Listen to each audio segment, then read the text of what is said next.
예, 반갑습니다. 제가 속해 있는 데는 지용농업 네트워크라는 회사에 있습니다. 저희는 이제 농산물 쪽 마케팅 관련되는 일들을 좀 주로 일을 하고요.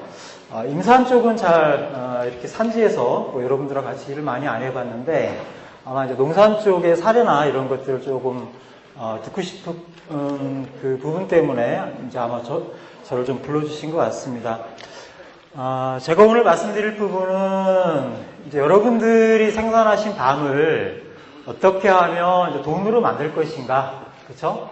돈으로 만드는데 조금 더 좋은 가격. 제가 앞에 두 개 강의를 들어보니까 왜 친환경하고 유기농업을 하셔야 되는지, 그 다음에 수확하고 품질 관리를 왜 해야 되는지 이런 강의가 쭉 있었던 것 같아요.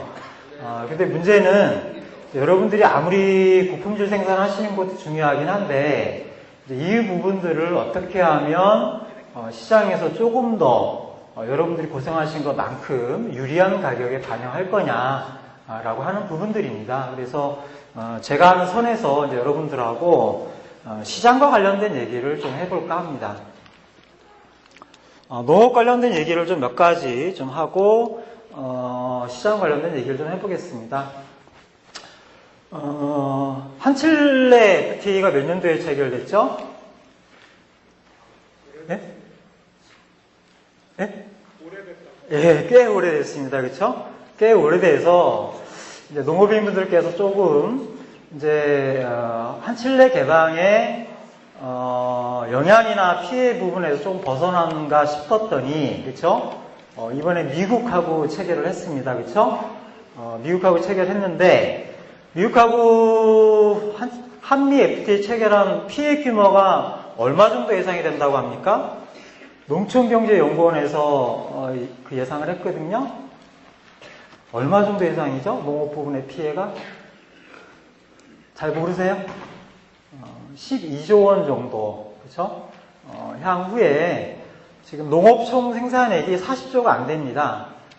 총 생산액이 40조가 안 되는데 향후에 이제 미국과 소위 이제 자유무역이죠. 자유무역이라고 하는 걸 통해서 농업 부분이 향후에 여러분들이 직접 피해 보시는 게 10조 원이 넘을 거라고 하는데요. 더욱더 두려운 게 있죠, 그렇죠? 중국하고 FTA가 남았습니다.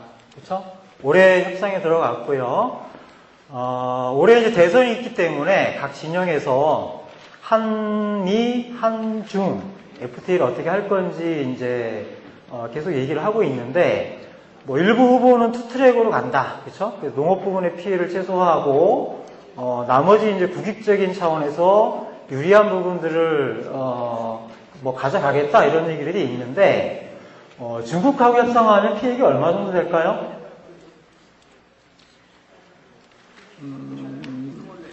예? 정부가 공식 발표를 했나요? 정부가, 그러니까 아직 이제 구체적인 협상의 내용이나 시나리오가 안 나왔기 때문에 아직 이제 피해 규모나 이런 걸 산출하는 게 쉽지는 않은데요. 정부가 그래서 공식적인 피해 규모가 얼마가 될런지는 아직 발표를 안 했습니다. 근데 공교롭게 농협의 경제연구소라는 데가 있습니다. 거기서 작년에 한중 FTA가 지금 이렇게 개략적으로 얘기 나오는 수준, 그 다음에 미국과 협상한 부분과 비슷하게 협상이 타결됐을 때 과일하고 채소만 피해 보는 게 얼마였겠습니까? 과일하고 채소만 피해 보는 게 한미 FTA 피해액하고 맞먹습니다. 그렇죠? 나머지 축산이나 이런 것들을 다 포함하면 중국하고 FTA 체결하는 거는 미국이나 칠레하고 협상하는 것하고 굉장히 다른 부분이 있고요. 특히나 이제 뒤에서 말씀드리겠지만 밤농가분들은 중국밥 많이 들어오잖아요, 그렇죠? 수출도 하지만 수입도 굉장히 많이 들어옵니다. 어떤 형태로요? 알밥 형태로 들어옵니까? 가공용으로 들어옵니다. 그렇죠? 가공용으로 대기업들이 식품 제조와 관련돼서 밤을 가공 형태로 수입을 해서 사용을 많이 합니다. 그래서 그 피해가 이제 여러분들한테 직접 갈 거라고 예상이 되고요. 또 하나는 이제 여러분들이 판매 루트나 이런 것들 여러 가지 고려하시는데 이제 아마 밤은 그렇게 학교에서 많이 소비를 하진 않는 걸로 알고 있습니다. 그렇긴 하지만 아이들한테 어떻게 하면 이제 친환경 무상급식이 전면화되는데 전면화될 겁니다. 이번 대선이 끝나면 지금은 이제 그 초등학교 단계까지 친환경 급식하는 데도 있고 무상급식하는 데도 있고 이렇게 하는데 이제 중학교, 고등학교까지 확장이 된다고 보시는 게 거의 맞을 것 같고요. 이 시장 규모가 얼마입니까? 친환경에 예산이 1년 들어가는 게요, 1년에 4조 정도 됩니다. 그 중에 60% 정도가 식재료입니다. 아이들 먹는 거예요. 그래서 나머지는 이제 영양교사들, 조리하시는 분들 인건비 뭐 이런 비용으로 들어가는데, 그 중에 한 60% 정도가 아이들 먹거리로 들어갑니다. 그러면, 밤 같은 경우에도 그동안은, 그쵸? 그냥 알방으로만 소비되는 시장만 이렇게 생각을 하셨는데, 그러면 우리 아이들 먹는 식단에 밤을 가공이나 이렇게 해서 아이들한테 먹일 수 있는 것들이 어떤 건지를 여러분들이 고민하시는 부분들이 여러분들이 시장이나 그렇죠? 수출이나 이런 것만 생각하시는 건 아니고 또 다른 판매 루트를 찾는 아주 중요한 이런 계기들이 될 수가 있습니다. 그래서 영양교사들은 밤을 가지고 요리를 하는 걸 생각을 못 할 수가 있어요. 그래서 여러분들이 막 영농법인이나 사업단들이 있으시면 아이들 식단에 밤을 끼워 넣는 방법을 생각을 하셔야 됩니다. 그렇죠? 그래서 여름방학하고 겨울방학 빼고 그렇죠? 나머지 부분도 1년 내내 아이들이 먹는 건데 이 부분에 어떻게 하면 밤을 공급을 해서 우리 아이들이 친환경 밤을 먹을 수 있을까라고 하는 것들을 이제 좀 고민해 주시면 좋을 것 같다는 생각이 들고요. 이 부분들은 좀 뒤에서 좀 다시 말씀을 좀 드리겠습니다. 그 다음에 또 하나는 기후변화 부분입니다. 물 부족 문제가 있고요. 밤은 어떠세요? 밤은 기후변화 이런 피해가 없으신가요? 밤은 어떠세요? 큰 피해 없으신가요? 그렇죠? 올해 쌀 예상 자급률이 몇 프로까지 떨어졌죠? 쌀 그동안 남아돌아가지고 굉장히 많은 분들이 쌀값이 떨어져가지고 고생하셨잖아요. 그렇죠? 지금은 수확철인데도 쌀값이 올라가잖아요. 지금 몇 프로 예상입니까? 올해? 예? 예. 지금 88% 정도입니다. 그러니까 농경위원 발표에 의하면 우리나라 국민 전체가 먹는 1년 쌀 소비량 대비 비교해 봤을 때 올해 예상 생산량이 88%까지 떨어졌어요. 그쵸? 근데 이게 이제 기후변화와 물 부족의 문제인데 사실은 이제 강원도를 가보면 강원도에서 단감 생산되는 거 혹시 아세요? 강원도에 단감 생산되는 거 혹시 아세요? 모르시죠? 그죠? 강원도에서 감 생산하는 거를 상상해 보셨어요? 강원도 가면 감이 생산이 됩니다. 옛날에 강원도에서 복숭아가 생산이 안 됐거든요. 그렇죠?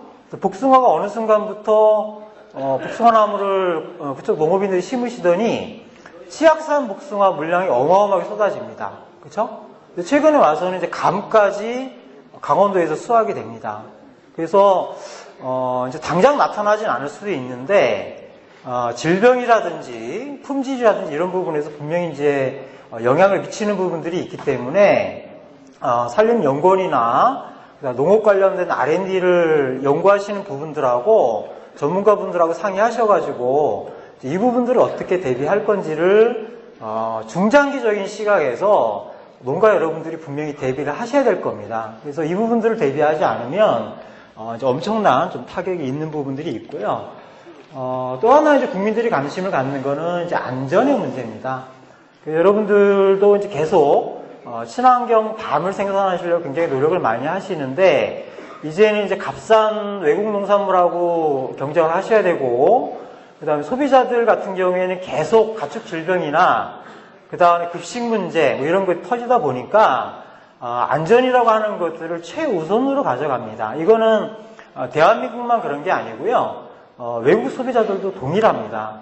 그래서 여러분들이 이제 중장기적으로 밤 농사를 하셔가지고 내가 좀 먹고 사는 문제, 자식의 교육 문제, 이런 것들을 해결하시려면, 반드시 이제 친환경과 유기농업 쪽으로 가지 않으시면, 굉장히 이제 경쟁하기가 굉장히 어려워진다. 그래서, 과거 10년도 그랬지만, 이미 이제 일반 농산물 같은 경우에는 친환경이 아니면 경쟁하기 어렵다라는 얘기가 많이 나왔었고요. 그래서 지금은 많이 친환경이 전환됐는데, 제가 볼 때는 임산물이나 산림 자원들, 이쪽 관련한 게 일반 농산물보다 조금 늦은 감이 있습니다. 그렇지만 조금 더 빨리 준비하셔가지고 생산 방식을 전환하지 않으면 꽤 어려울 거다.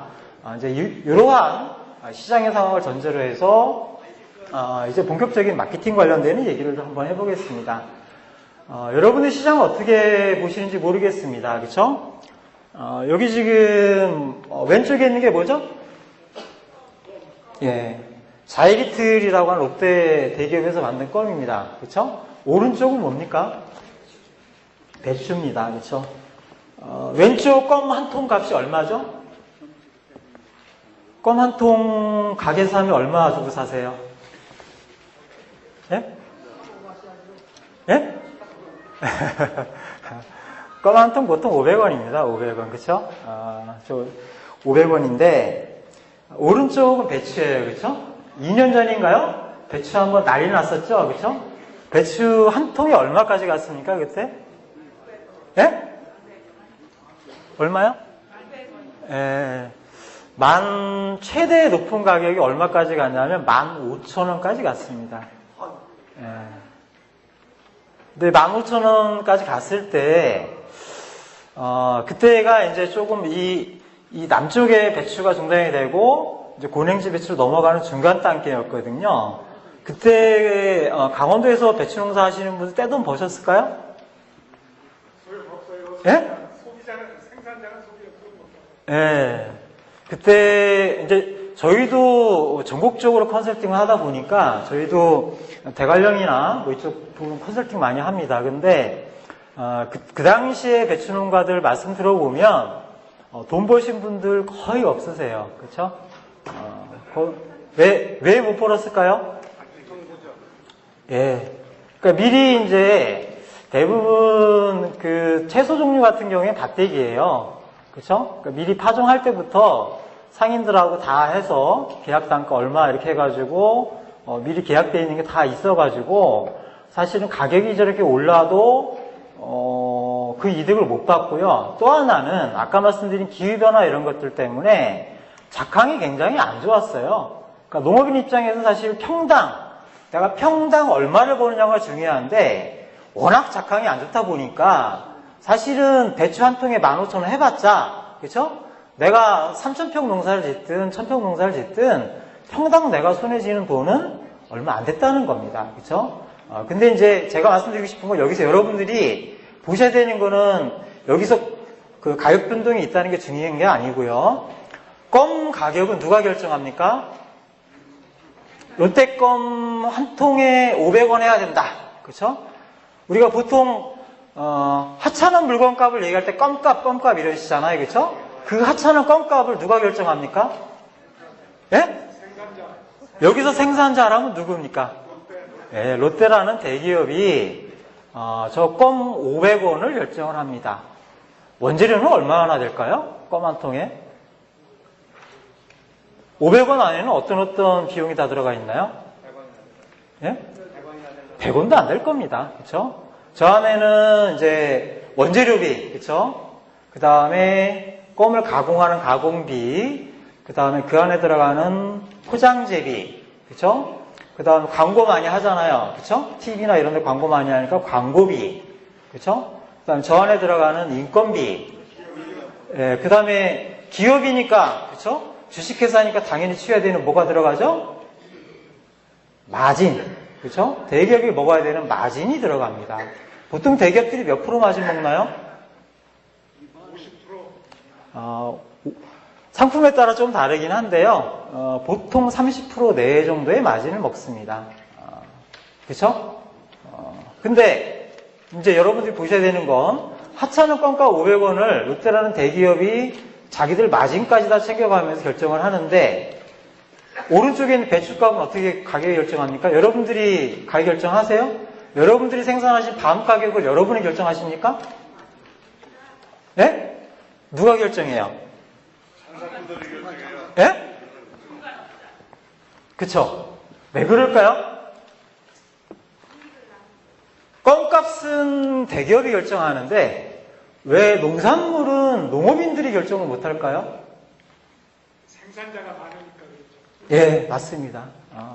여러분들이 여기 이렇게 밤 재배하시는 분들, 농업인들이 많이 와 계시지만 여러분들이 흩어져 있기 때문에 그렇습니다. 제가 이제 오늘 계속 강의에 좀 짧은 시간이긴 하지만 여러분들하고 하려고 하는 게 이 얘기입니다. 여러분들은 계속 내가 생산한 내 농산물의 가격을 여러분들은 한 번도 결정해 보신 적이 없으세요. 그렇죠? 대기업은 되는데 왜 여러분들은 안 되시는지를 고민하셔야 됩니다. 그렇죠? 불가능한 걸까요? 불가능합니까? 가능한 방법을 이제 여러분들하고 한번 얘기를 해보려고 합니다. 제가 오늘 밤 생산자분들하고 강의를 하는 거기 때문에 제가 G마켓에 들어가서 밤 상품 가격을 봤어요. 왼쪽 밤은 뭐죠? 왼쪽에 맛밤이잖아요. 그렇죠? 어디서 파는 거죠? 네, CJ라고 하는 대기업에서 히트 상품입니다. 그렇죠? 고속도로 휴게소 가면 엄청 많이 팔려요. 그렇죠? 저거 좋아하는 사람이 굉장히 많습니다. 그렇죠? 그 왼쪽은 CJ라고 하는 대기업에서 어디서 가지고 만듭니까? 예? 부여에서 만드세요? 아닙니다. 중국산도 아닙니다. 공장도 중국에 있어요. 그렇죠? 네, 똑같이 저거가 G마켓에 제가 지난주 들어가 보니까 4g짜리를 8개를 한 팩으로 해서 팔아요. 그러니까 1440g입니다. 근데 저거 가격이 29,900원에 팔립니다. 중국산임에도 불구하고. 물론 가공이 들어갔으니까 뭐 가공비는 좀 감안해 줘야겠죠. 오른쪽도 똑같이 G마켓에 파는 겁니다. 그렇죠? 혹시 여기 이것과 관계된 분이 오셨는지 모르겠습니다. 근데 들어가니까 판매가가 6,900원인데 할인 판촉으로 해서 3,900원에 팔더라고요. 이게 1kg짜리였습니다. 물론 이건 알밤이고요. 이게 유기농인데 얼마입니까? g당 가격이 4원이에요. 여기는 g당 가격이 얼마입니까? 네. 시장의 가격이, 그렇죠? 일반 경제학자들이 얘기하는 것처럼 공산품이든 농산물이든 가격이 그 상품의 가치를 반영한다라고 하지만 시장에서 실제로 돌아가는 방식은 그렇지 않을 수도 있다는 것을 아셔야 돼요. 그렇죠? 왜 이런 현상이 벌어집니까? 왜 이렇죠? 여기는 국내산 밤이고, 그쵸? 거기에 더해서 유기농에도 불구하고 4원에 거의 덤핑 판매가 되는데, 여기는 중국산에다가, 그쵸? 조금 구웠다는 그 하나만으로 몇 배 가격입니까? 5배 가격을 받습니다. 이게 현실입니다. 이게 시장이에요. 그러니까 농업인분들이 시장이 이렇구나라는 거를 잘 아셔야 돼요. 그렇죠?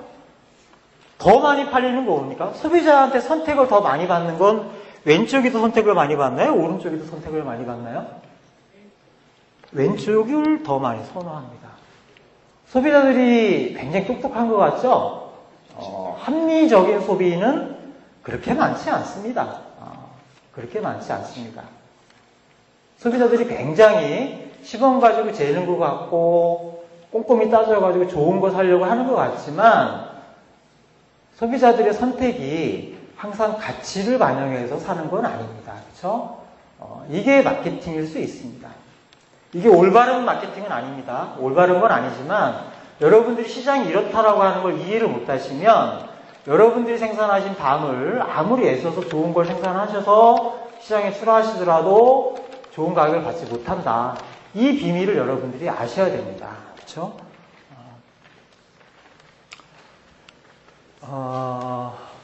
소비자들이 100원을 내면 푸드 달러라는 게 있습니다. 푸드 달러라는 게 있는데요. 수익 개방이 많이 된 나라, 선진국일수록 소비자가 100원을 내면 농민들이 가져가는 몫이 작습니다. 미국 농민들은 품목에 따라 물론 다르긴 하겠지만 평균적으로 가져가는 게 19%랍니다. 여러분들은 어떠세요? 여러분들은 한 몇 프로 정도 가져가시는 것 같아요? 예? 몰라요. 보통 저희가 이제 제가 밤은 뭐 컨설팅을 안 해봤지만 정확하게 계속 안 해봤지만 다른 일반 품목 같은 경우에는 60에서 70% 정도 가져가십니다.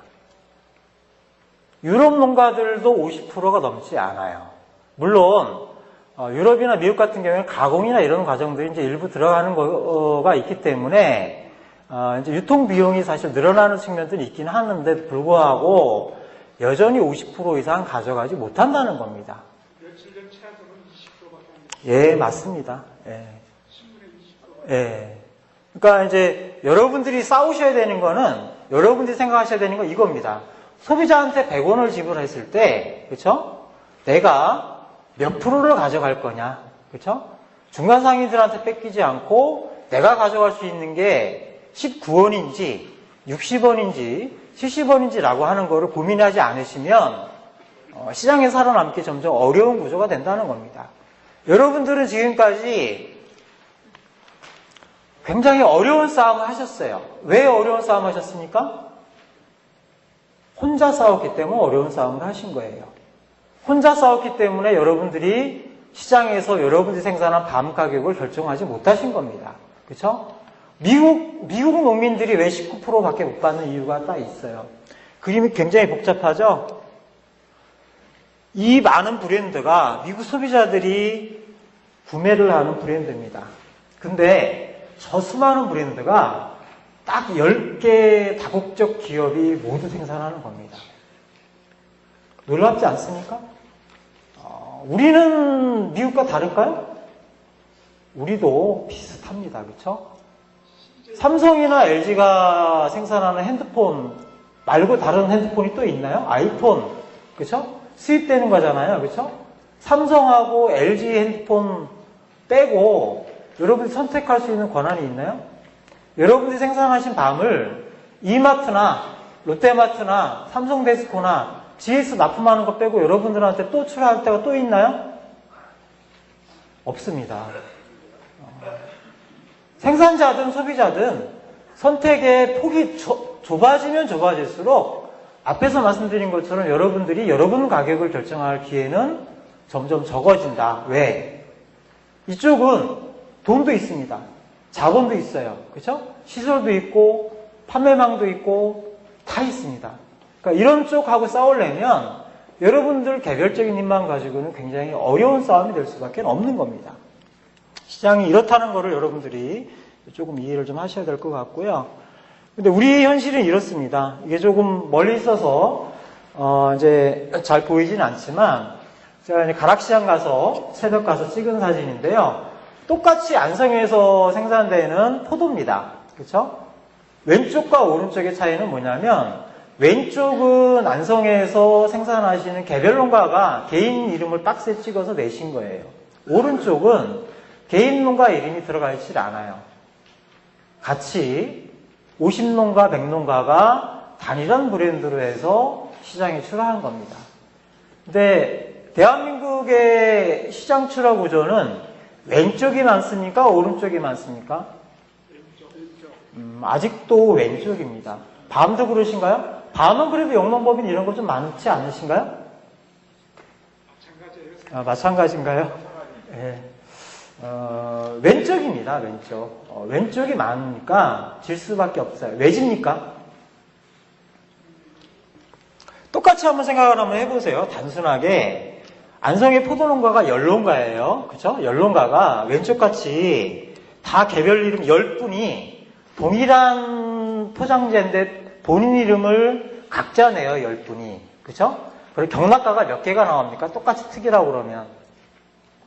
경락가가 몇 개가 나와요? 10분이 내 이름을 써서 도매시장에 출하하면 경락가가 몇 개가 나오죠?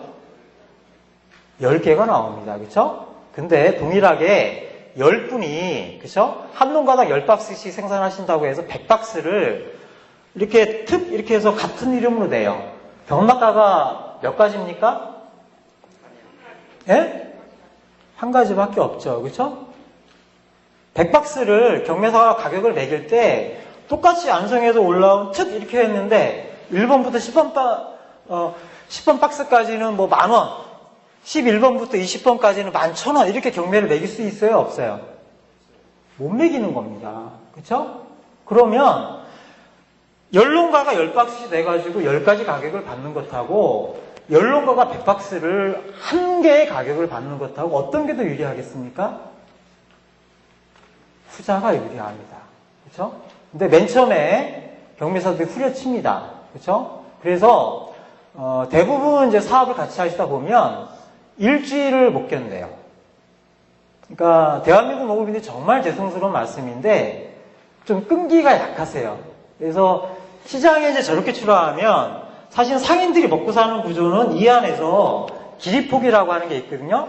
그러니까 농가 간, 등급 간, 이 경락 가격을 차이에 벌림으로 인해서 상인들이 그 안에서 마진 구조를 가지고 먹고 사는 구조인데 이렇게 가면 마진 구조가 없어지잖아요. 그렇죠? 그러면 중도매인이나 경매사 입장에서는 당연히 본인들한테 불리하기 때문에 가격을 후려칠 수밖에 없어요. 그렇죠? 근데 여기가 100박스라고 하는 물량을 가지고 있는 거기 때문에 도매시장은 이중적인 겁니다. 그렇죠? 기리폭을 줘서 먹고 사는 문제가 하나가 있고요. 또 하나는 나한테 경매가 많이 들어와야지 먹고 사는 겁니다. 그렇죠? 수수료라는 구조가 있는 거기 때문에 내가 100박스 들어오는 것보다 1000박스를 들어와야지 마진은 박하지만 내가 먹고 사는 구조가 나오는 겁니다. 그래서 산지가 물량을 많이 가지고 있으면 대형 유통업체 가든 도매시장에 가든 무조건 이기는 게임이 됩니다. 그렇죠? 근데 대부분 농가분들이 일주일을 못 견디세요. 예. 저희들은요. 예. 통주는 그 밥농가들이 예. 저희 집행부에서 유도하기를 소비자와의 직거래에 대한 마케팅을 배우고자 하는 거거든요. 예. 직거래는 뒤에서 제가 말씀드릴 거예요. 예. 근데 이제 문제는 뭐냐면 여러분들이 지금 이렇게 많은 농업인분들이 모여 계시는데 그러니까 가능하면 제가 말씀드린 게 영농법인이어도 좋고 농업회사법인이어도 좋고 뭐 농협이 하는 연합사업도 좋은데 개별적으로 하시지 말고 같이 하면 좋겠다라고 하는 말씀을 첫 번째 드리고 싶은 거고요. 이미 농산물 브랜드 같은 경우에는 굉장히 이제 이런 것들이 활성화되어 있습니다. 요 강당이 지금 이 강당과 비슷할 거예요. 500농가가 들어가는 500명이 들어가는 대강당인데 여기가 지금 꽉 찼지 않습니까? 그렇죠? 단일한 브랜드를 가지고 단일한 품질 관리를 가지고 여하튼 50명이 됐든 500명이 됐든 같이 모이시면 앞에서 말씀드린 것 같은 시장과 대응할 수 있는 전략들이 나온다. 그래서 이제 이런 부분들을 여러분들이 고민하지 않으시면 좀 굉장히 어려운 부분들이 있고요.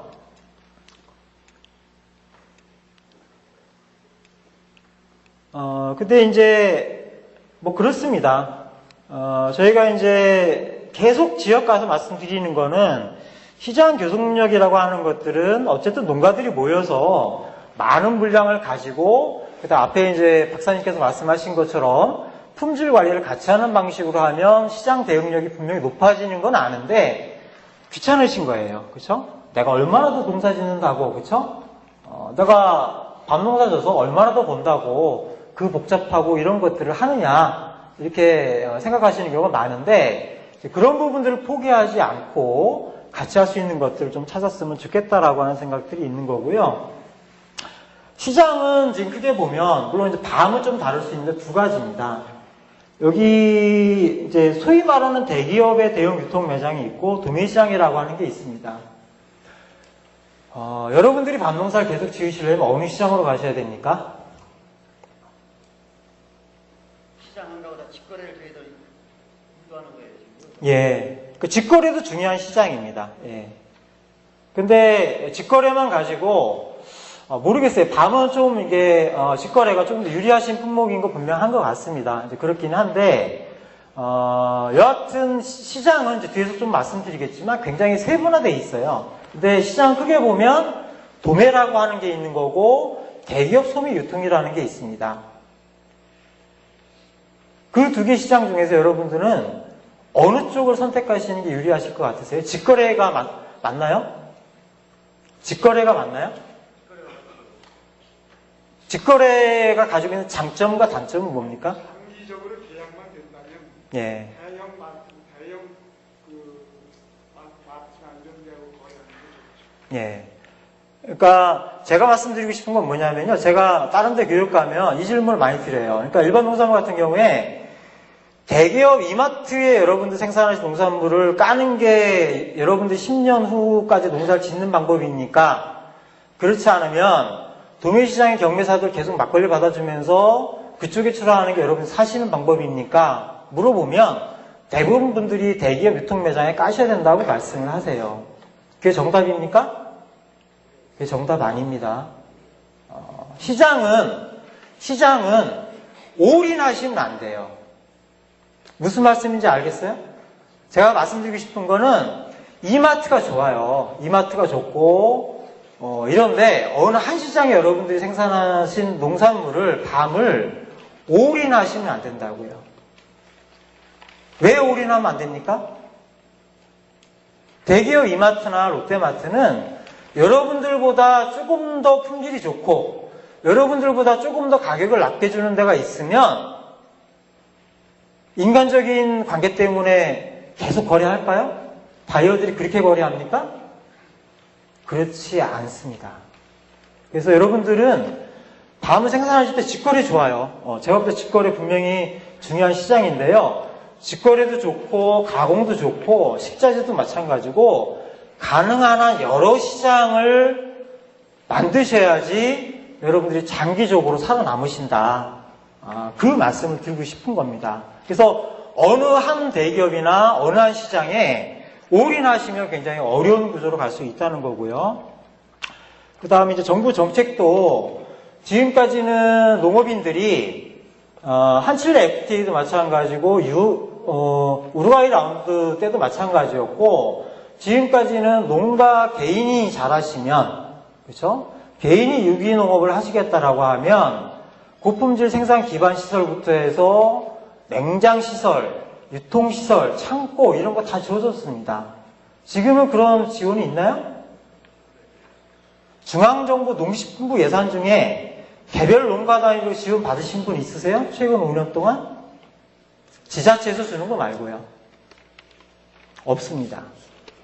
앞으로도 없을 거고요. 앞으로는 보조도 없어질 겁니다. 지금 농식품부 방향은 점점 더 보조를 융자로 바꾸는 방법이고요. 그 다음에 지금 정책자금 금리가 몇 프로 정도 내려오죠? 보통? 3%. 예, 3%입니다. 은행 금리와 비교해봐서 유리하신가요? 결코 유리하지 않습니다. 그렇죠? 근데 지금 자금의 흐름이 어디로 바뀌냐면 산지에서 조직을 자꾸 만들어라. 그래서 개인 농가 단위로 시장과 대응하지 말고 가능하면 농업인들이 뭉치시면 뭉친 조직에다가 마케팅 자금도 주고 시설 자금도 주고 그다음 여러분들이 아까 이제 밤 세척 이렇게 좀 말씀하셨는데 밤 세척을 개별 농가 하실 수 있지만 조금 더 상품이나 품질 관리를 잘 하시려면 어떻게 하셔야 돼요?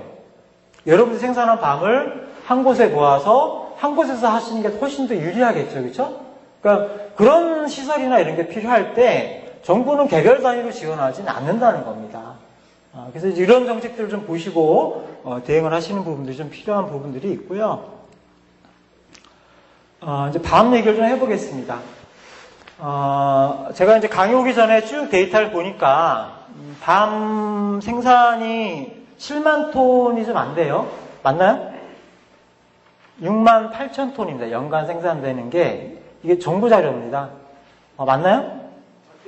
예, 그리고 금액으로 따져보니까 1,300억 정도 됩니다. 굉장히 큰 품목입니다. 그렇죠? 굉장히 큰 품목이에요. 그중에 여기 지금 타도에서 오신 분도 계시는지 모르겠는데 충남이 차지하는 비율이 몇 프로인가요? 43%입니다. 그러니까 3만 톤에 43% 정도 되시는 거예요. 그쵸? 굉장히 큰 산업입니다. 여러분들이 사실은 이제 우리 복합 영어 하시는 분들 따라서 이게 밤이 가지고 있는 중요도가 좀 달라지겠지만 시장 자체로 보면 굉장히 큰 시장이다 이렇게 좀 볼 수가 있을 것 같고요. 이게 조금 색깔이 조금 구분이 안 되게 표시가 됐는데 밤 수출하고 수입입니다. 그렇죠? 최근 10년간 어디 시장이 많이 줄었죠? 예, 일본 시장이 줄고 중국 시장이 일본 시장이 줄고 중국 시장이 치고 올라왔어요. 그렇죠? 일본 시장을 누구한테 뺏겼죠? 중국한테 뺏겼죠? 그리고 밤 수입이 수출도 늘었지만 그렇죠?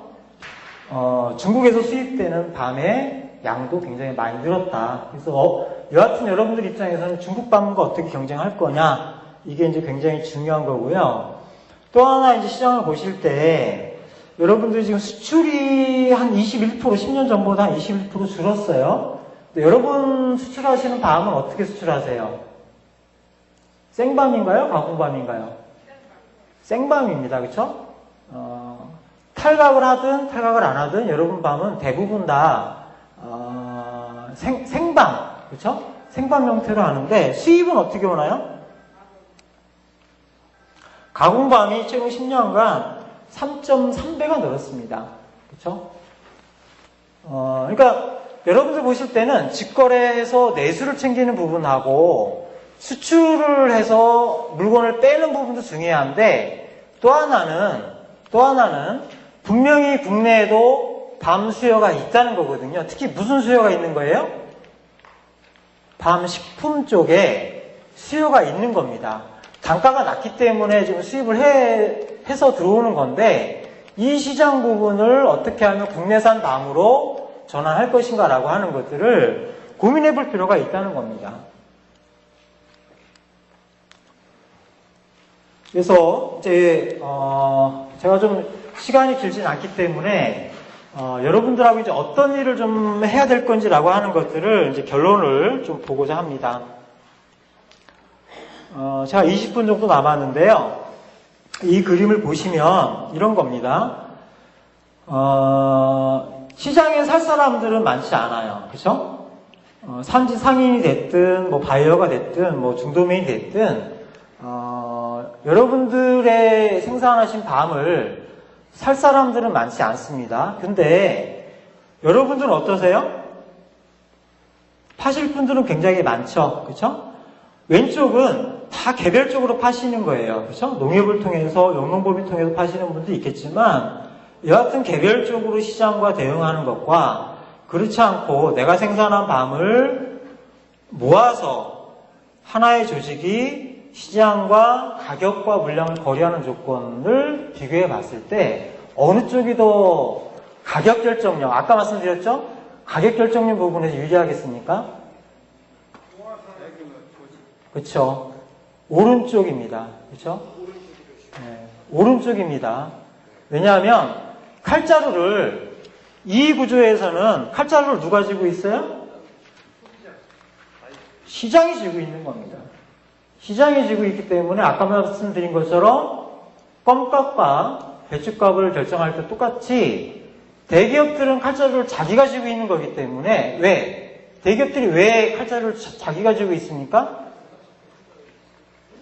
유통망을 대기업들이 잡고 있잖아요. 소비자들은 아무리 직거래하고 싶어도 유통망, 매장을 대기업들이 다 장악하고 있는 상황에서는 아무리 소비자들한테 내가 생산한 밤을 먹이고 싶어도 매대에다 깔지 못하는 이상은 못 파는 겁니다. 그래서 대기업들은 칼자루를 자기가 쥐고 있기 때문에 자기가 가격을 결정하고 내가 30% 마진을 붙이는 건데 여러분들 입장에서는 이 판으로 들어가면 계속 여러분들이 가격 결정을 못 하시는 판으로 가는 거예요.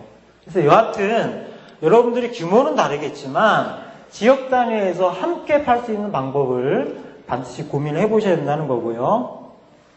그래서 역할 분담이 필요합니다. 역할 분담.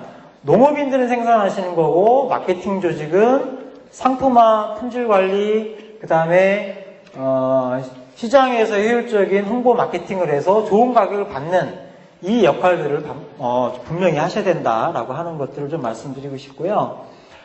그 다음에 여러분들 이제 유통 마케팅 하면 오해하시는 경우가 많으세요.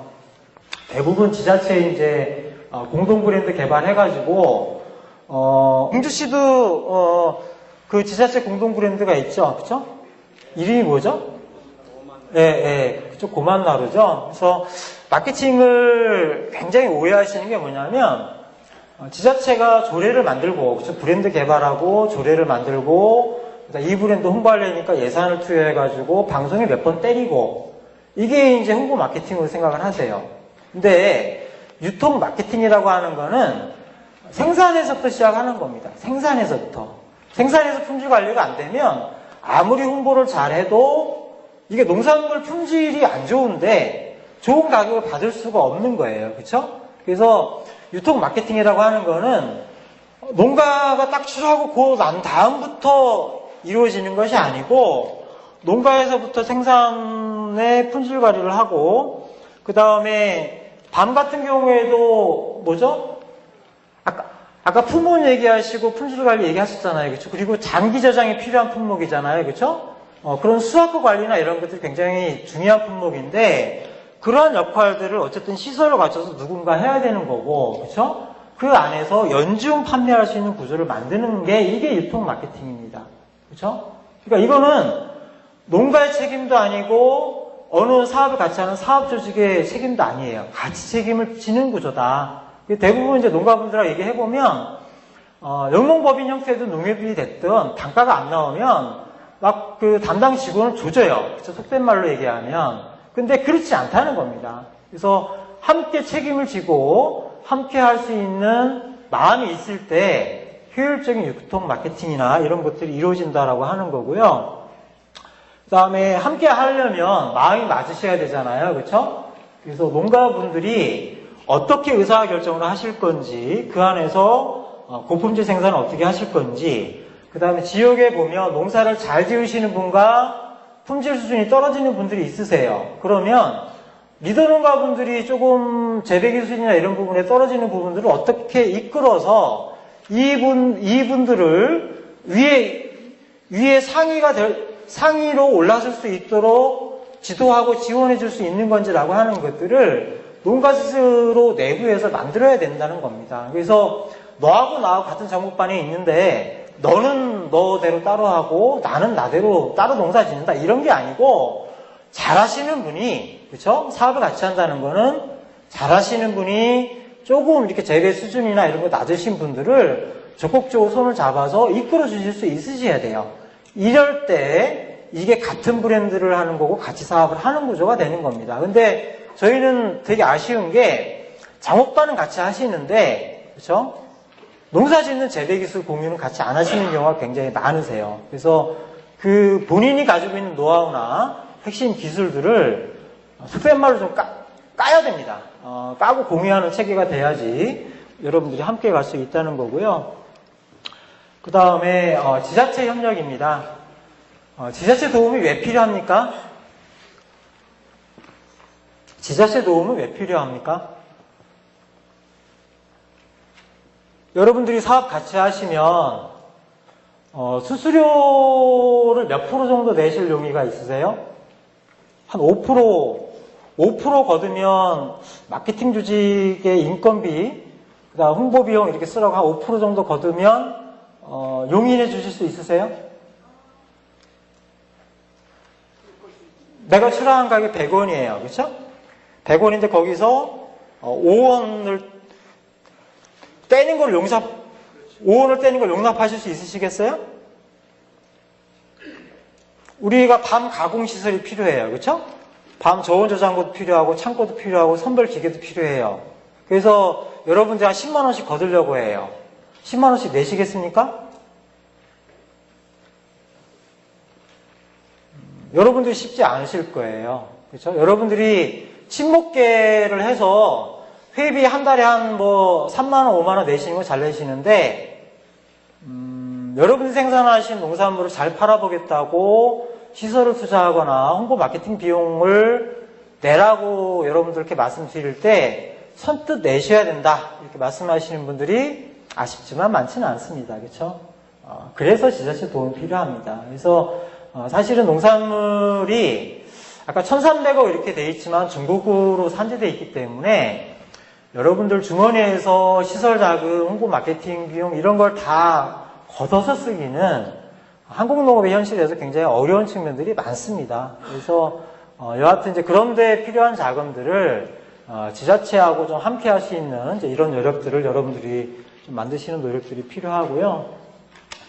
이게 이제 아까 서두에 말씀드린 것처럼 대한민국 소비자만 친환경 유기농산물 찾는 건 아니고요. 이게 지금 영어로 돼 있지만 미국의 소비 트렌드입니다. 여기 아까 저 회장님 말씀하셨던 직거래 얘기가 나옵니다. 뭐죠? 1번이 뭐냐면 한 이슈예요. 미국 식품 트렌드의 한 이슈가 첫 번째가 뭐죠? 우리 로컬푸드 얘기 많이 하잖아요. 그렇죠? 그러니까 멀리 내가 알지 못하는 생산자가 생산한 그래서 어떻게 재배했는지 중간 과정이 어떻게 되는지 이런 거를 모르고 소비하는 거를 미국 소비자들도 원하지 않는 거예요. 그렇죠? 가능하면 내 지역에서 같은 공간에서 생활하고 같이 생활하고 같은 지역 내에서 같이 거주하시는 농업인들이 생산하신 농산물을 소비자들도 어떻다? 먹고 싶다는 겁니다. 그렇죠? 그래서 여러분들 아까 이제 회장님 말씀하신 것처럼 여러분들이 홈페이지를 통해서 또는 이제 친척분들이나 지인을 통해서 이렇게 아름아름 직거래를 많이 하시는데 이 부분도 조금 조직화할 필요가 있어요. 직거래 단점은 뭐냐면 직거래 단점은 고정 고객을 확보를 하면 굉장히 판매 걱정 안 하고 유리할 수 있어요. 그렇죠? 그리고 시장에서 시장은 딱 이렇게 상품화할 수 있는 것만 딱 사가는데 직거래를 하면 위에 거하고 아래 단 거까지를 팔 수 있는 장점들이 분명히 있습니다. 그렇죠? 그럼에도 불구하고 단점은 뭐죠? 단점은 한정적이에요. 예? 시장이 한정적이라. 예. 내가 직거래를 좀 했어요. 그래서 고정 고객이 확보가 됐어요. 그래서 이 장목이 조금 해볼 만한 장목이에요. 근데 그때 면적을 늘리면 어떻게 됩니까? 힘들어져요. 이게 이제 직거래 단점입니다. 그렇죠? 이게 직거래 단점인데 이 부분들을 개인 농가나 이렇게 이제 몇 분 잘하시는 분들은 있으세요. 그렇긴 하지만 이 부분들은 이제 조직적으로 풀 수 있는 거를 고민을 하셔야 되고요. 그래서 여러분들 인증 다 받으셨나요? 한살림이나 아이쿠바 거래하시는 분들 계세요? 예? 회원 중에 있어요. 그러세요? 지금 친환경 시장이 한 2조 정도 됩니다. 정부가 이제 뭐 얘기하는 건 조금 뻥이 있는 거고, 시장에 실제 보는 거는 1조 5천억에서 2천억 정도 보는 거고요. 이 중에 생협들도 메이저가 있습니다. 메이저. 지금 매출이 가장 큰 게 아이쿱입니다. 아이쿱이 얼마 정도 하냐면 2011년도에 2,900억, 올해 3,000억 넘어섰습니다. 그렇죠?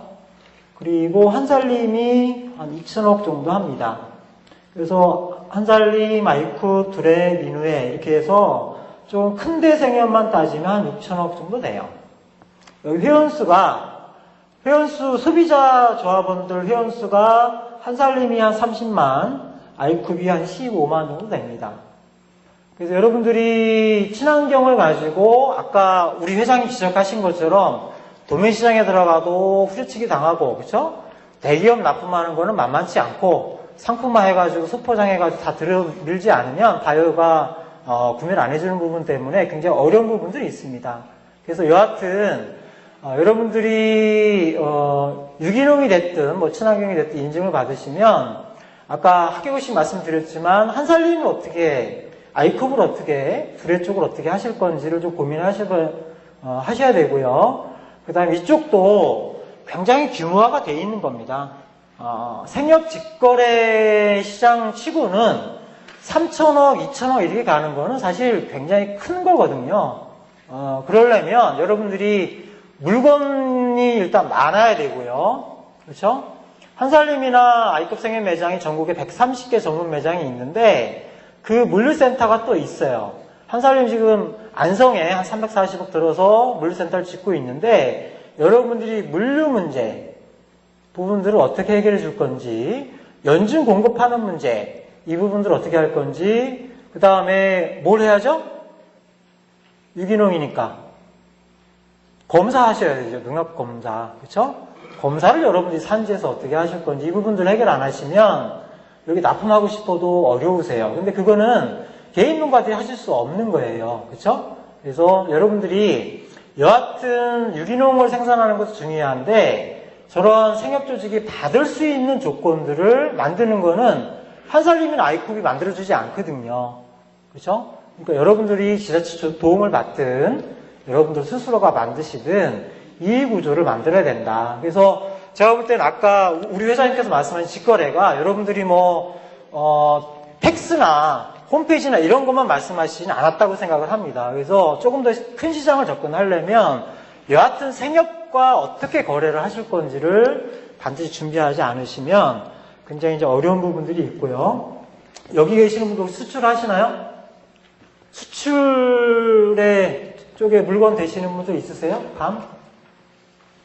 생산자는 없어요. 그러세요? 그럼 요건 간단하게 얘기를 해야 되는데 우리나라 수출 시장은 과당 경쟁이 문제입니다. 수출업자도 그렇고요. 그 다음에 중국이 됐든 미국이 됐든 일본이 됐든 그쪽에 수입하는 사람들도 이게 과당 경쟁의 문제입니다.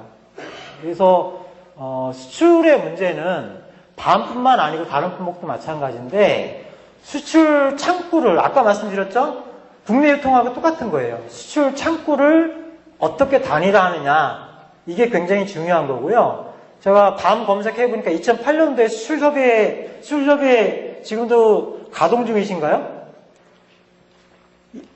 2008년도에 협약식 하는 걸 제가 인터넷에서 봤거든요. 그게 운영되는지 모르겠지만 여하튼 여러분들이 중국 수출 시장에서 경쟁력을 가지려면 지금 수출업자들이 덤핑치고 이러는 것들을 산지를 갈라치는 거를 여러분들이 어떻게 하면 단일 창구를 만들어서 유리한 조건들을 만드는지를 고민해보셔야 되고 그 안에 자조금이라는 게 있습니다. 여러분들이 출하한 거에 0.5%가 됐든 1%가 됐든 그 자조금을 걷어서 여러분들 스스로가 시장을 지키는 구조를 반드시 만드셔야 된다. 이제 그 말씀을 좀 드리고 싶고요.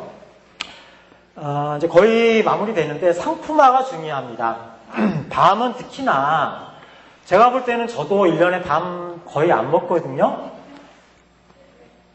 밤이 일상적으로 소비하는 품목이 아니에요. 그렇죠? 일상적으로 소비하지 않는 품목이기 때문에 근데 여러분들 입장에서는 연중 출하가 돼야 되잖아요. 그렇죠? 그러려면 방법이 뭐겠습니까? 여러분들이 뭘 고민하셔야 되는 거죠? 저장, 보관. 아니요. 먹게 만들어야 되는 겁니다. 소비자들이 어떻게 하면 제가 밤을 안 먹는 이유는 딱 하나예요. 귀찮아요. 밤 까기 귀찮은 겁니다. 그렇죠? 밤 까기 정말 귀찮거든요. 밤 까는 칼과 기계 있더라고요. 근데 그걸로 까도 귀찮아요. 그러니까 생밤 먹으면 건강에도 좋고 몸에 좋은 거 다 아는데 되게 귀찮아요. 그렇죠? 그러면 귀찮아서 안 먹는 소비자들을 어떻게 하면 편하게 그리고 본인도 모르게 먹게 만들 거냐. 그렇죠? 이 부분들을 여러분들이 이제 고민하셔야 되는 건데 요거는 제가 두 가지 사례만 딱 들게요.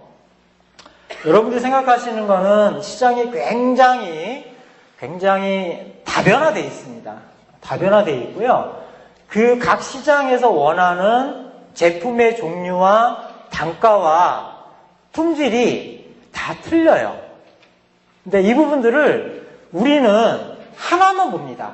그렇죠? 직거래, 대형 유통업체, 수출, 생협 이것만 보니까 시장이 이렇게 크게 안 보이는 거예요. 그래서 이 부분들을 밤을 어떻게 상품화해서 소비자들이 불편하지 않게 본인도 모르는 사이에 1년 용중 밤을 먹게 만들 것이냐라고 하는 것들을 반드시 고민하셔야 되는데, 유자도 보면 소비하는 방법이 다 틀려요.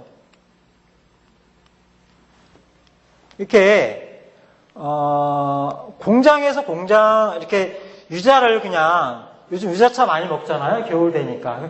그렇게 먹는 것뿐만 아니고 잼으로 해서 먹는 거 방법, 음료로 해서 먹는 방법, 그 다음에 냉동 가공 원료로 해서 만드는 방법이 다 있습니다. 그리고 이거에 따라서 가공 형태가 다 틀려지는 거고요. 이것이 들어가야 되는 시장이 따로 있습니다. 외식업체, 식자재 업체 이런 게 따로 있어요. 근데 대부분 산지가 보는 거는 원물만 생각합니다. 원물. 그쵸? 알방, 깜방 이것만 생각하시니까 여러분들이 보는 시각이 굉장히 좁아진다는 겁니다. 그래서 이 부분들을 R&D나 기술 개발하시는 분들하고 고민하셔가지고 제가 볼 때는 밤을 쉽게 먹을 수 있는 방법을 고민하지 않으시면 계속 깜방에 매달릴 수밖에 없어요. 그렇죠? 언제까지 망에 담아서 밤을 팔 겁니까? 그런 고민들을 좀 해보실 필요가 있고요. 똑같이 감자도 마찬가지입니다. 그렇죠? 감자도 사실은 생 감자만 먹는 방법이 아니고 애들 과자 먹는 거 굉장히 많잖아요. 근데 각 원료마다 들어가는 감자의 상품 등급이 다 틀립니다. 가장 큰 게 들어가는 시장이 따로 있는 거고 중간치 상품화하는 게 있고 그 다음에 이제 속된 말로 하치라고 그러죠. 밑에 시장에 추가해도 제 가격에 못 받는 것들이 들어가는 가공 루트가 따로 있는 거예요. 그래서 이 부분들을 고민하셔야 됩니다. 밤도 그렇죠? 외국 같은 경우에는 밤 생밤으로 먹는 소비가 많나요? 그렇지 않습니다. 외국도 대부분 보면 밤을 생으로 먹는 소비는 어느 나라나 별로 없어요. 그래서 이런 부분들을 여러분들이 함께 고민하지 않으면 좀 어렵다는 거고요. 이제 제가 마지막으로 하나만 더 팁만 말씀드릴게요. 여기 입맞춤이라고 하는 브랜드가 있는데 여기가 잘 하는 게 딱 하나가 있어요. 뭐냐면 K메론이나 이제 뒤에 자료 보시면 똑같은 내용이 나오는데 재배 이력입니다. 재배 이력. 유기농에 여러분들이 밤 농사를 1년 동안 어떻게 지으셨는지, 그렇죠? 여러분들이 직거래를 하시든 아니면 뭐 이렇게 가공 공장에 납품하시든 여러분들이 1년 동안 농사 지으신 거를 소비자가 제품을 구매해서 여러분들 농가번호를 쳐서 쫙 나온다라고 하면 여러분들이 생산하신 거를 어떻게 하시겠어요? 훨씬 더 소비자가 신뢰하겠죠. 그렇죠? 친환경은 일반 농산물보다 적어도 30% 가격 더 받아야 되는데 당연히 30% 가격 더 주고도 여러분들 밤을 구매를 하시겠죠. 그렇죠? 그 부분에서 여러분들이 품목마다 틀립니다. 적용하는 방식은 굉장히 틀린데요.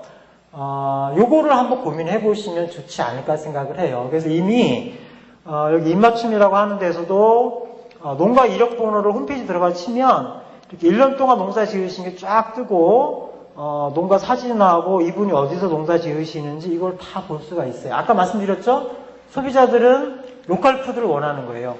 어느 농가가 어떻게 재배를 해서 내가 이 밤을 사 먹는지를 알면 남편한테도 믿고 먹일 수 있는 거고 아이들한테도 믿고 먹이는 겁니다. 그래서 이게 쉽지는 않아요. 굉장히 어렵고 여러분들이 재배 일지를 다 쓰셔야 되는 거거든요. 그래서 되게 어렵기는 한데 이 시스템을 여러분들이 갖춘다라고 하면 다른 산지나 수입 담에 비교해서 월등한 차별화, 경쟁력 이런 부분들을 가질 수 있다라고 하는 말씀을 좀 드리면서 이제 마무리하려고 하고요. 이거는 이제 K메론이라고 하는 전국 브랜드에서도 이미 하고 있습니다. 그래서 이런 것들을 한번 여러분들이 나중에 토론하실 기회가 되면 함께 고민해 보시고 좋은 품질만 생산하는 게 시장에서 살아남는 방법은 아니다. 그렇죠? 시장은 합리적이지도 않고, 그렇죠? 때로는. 그리고 여러분들이 흩어지면 안 되고 모이면 모일수록 여러분들이 칼자를 쥐는 거기 때문에 시장 구조를 어떻게 하면 바꿀 거냐, 그 고민들, 그 소비자들한테 어떻게 하면 내가 생산하는 밤을 먹일 거냐, 이 고민들을 많이 해주시면 여러분들이 지금 고민하시는 게 훨씬 더 유리한 조건에서 탄력적으로 좀 좋은 방법이 나오지 않을까 생각을 합니다. 조금 길어졌는데 이상으로 마무리하겠습니다. 감사합니다.